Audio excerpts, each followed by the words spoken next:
Biru academy के YouTube channel पर आप सभी साथियों का स्वागत है। डियर बात करेंगे उत्तर प्रदेश की 69,000 शिक्षक भर्ती के अकॉर्डिंग जो बीएड के कैंडिडेट चयनित हैं उनको लेकर के आज माननीय सुप्रीम कोर्ट में रजिस्ट्रार के दौरान एक महत्वपूर्ण सुनवाई लगी हुई थी, जिस पर पूरी तरीके से चर्चा करेंगे। क्या कुछ हुआ, किन किन एडवोकेटों की तरफ से कौन कौन पहुंचा, पूरे मामले पर चर्चा करेंगे। लेकिन जितने लोग चैनल पर पहली बार जुड़ रहे हैं सब्सक्राइब करके बेल आइकन प्रेस कर लीजिए। डियर आप जानते हैं कि एक याचिका लगाई गई है माननीय सुप्रीम कोर्ट में गुड्डू सिंह जी की तरफ से 39,445/2023। यहां पर मैटर यह हुआ है कि जब 11 अगस्त 2023 का सुप्रीम कोर्ट का जजमेंट आता है कि एनसीटी का गजट क्वैश हो चुका, तो उसके बाद जो उत्तर प्रदेश की 69,000 शिक्षक भर्ती हुई है उसको चैलेंज कर दिया गया है माननीय सुप्रीम कोर्ट में। इसके पहले एक मामला और अब पहुंचा था, आपने देखा था कि कल उत्तर प्रदेश में बीएड छात्र एसोसिएशंस की तरफ से एक मामला माननीय सुप्रीम कोर्ट कल पहुंचा था, जिस याचिका को माननीय सुप्रीम कोर्ट ने खारिज कर दिया और साथ ही साथ 25,000 रुपए का जो जुर्माना है वो बीएड की तरफ से लगाया है। वहां पर यह मांग की गई थी कि एनसीटी का गजट जब से क्वैश हुआ 11 अगस्त 2023 से, उसके पहले पूरी तरीके से जितने नोटिफिकेशन है उनको अलाउ किया जाए। बीएड को ब्रिज कोर्स 6 माह ब्रिज कोर्स के साथ और उसके बीच के जितने कैंडिडेट बीएड किए हुए हैं एनसीटी के गजट के अकॉर्डिंग उन सबको वैलिड कर दिया जाए प्राथमिक लेवल पर। फिलहाल उस याचिका को खारिज कर दिया गया था माननीय सुप्रीम कोर्ट के द्वारा और जुर्माना भी लगाया गया ताकि इस तरीके की जो याचिकाएं हैं वो ना आए। वहां पर तथ्य छुपाने का आरोप लगाया गया था माननीय सुप्रीम कोर्ट के द्वारा। लेकिन आज जो सुनवाई हुई है 69,000 शिक्षक भर्ती की, यह गुड्डू सिंह की याचिका पर सुनवाई है। यह मैटर अलग है।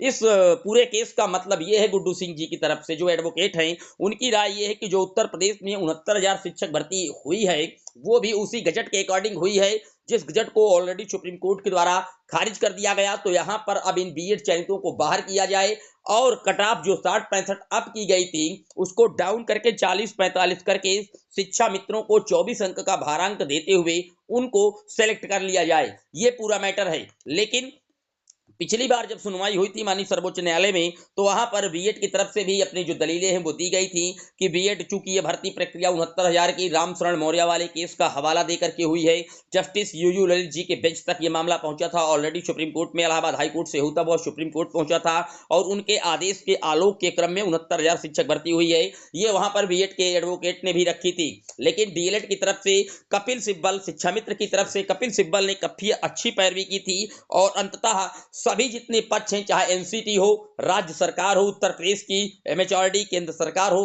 सभी को नोटिस इशू हो गए थे उसमें अब आप अपना जो है जवाब दाखिल करने के संदर्भ में।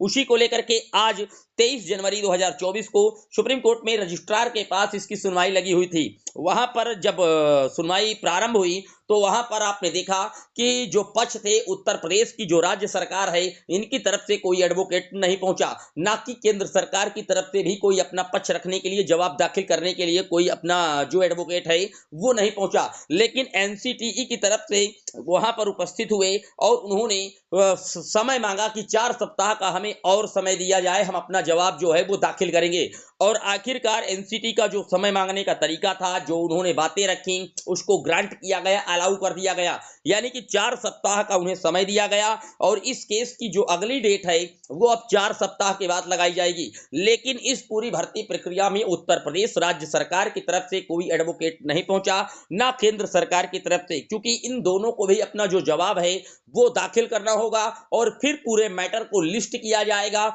और उसके बाद एक एक बिंदुओं पर मामले को देखा जाएगा, सुप्रीम कोर्ट के द्वारा लिसन किया जाएगा, सभी पक्षों की जो दलीलें हैं वो ऑब्जर्व की जाएंगी। क्योंकि आप जानते हैं राम शरण मौर्य वाले केस की लगातार बीएड के जो एडवोकेट है वो दुहाई देते आ रहे हैं कि वहां पर ऑलरेडी पहले ही पूरा मामला डिसाइड है, एलिजिबिलिटी का, एनसीटी का, गजट का, कट ऑफ का, ऑलरेडी उसमें सभी पॉइंट रखे गए थे। लेकिन फिलहाल जो गुड्डू सिंह जी की तरफ से एडवोकेट है माननीय श्री कपिल सिब्बल जी ने, उन्होंने कहा कि वो सिर्फ कट ऑफ को लेकर के था, वहां पर एनसीटी के गजट इत्यादि को लेकर के कोई चर्चा नहीं की गई है। फिलहाल यहां पर उत्तर प्रदेश राज्य सरकार ने अपना पक्ष दाखिल नहीं किया, ना केंद्र सरकार की तरफ से भी कोई वहां पर जवाब दाखिल करने या अपना पक्ष रखने के लिए आज उपस्थित नहीं हुआ माननीय सुप्रीम सुप्रीम कोर्ट के रजिस्ट्रार में, और फिलहाल एनसीटी की तरफ से जो उपस्थित हुए उन्होंने समय मांग लिया अपना जवाब दाखिल करने के लिए, जिसको ग्रांटेड किया गया है, परमिशन दी गई है।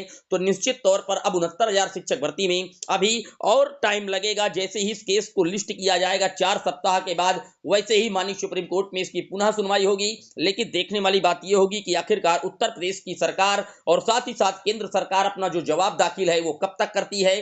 क्या अगली सुनवाई में वो वहां पर पहुंचते हैं, उनके एडवोकेट अपना पक्ष रखने के लिए वहां पर उपस्थित होते हैं या नहीं। पूरे वीडियो पर आपकी क्या राय है जरूर कमेंट कीजिएगा। जैसे ही इसके रिलेटेड लगातार अपडेट आती रहेंगी हम आपको प्रोवाइड कराते रहेंगे।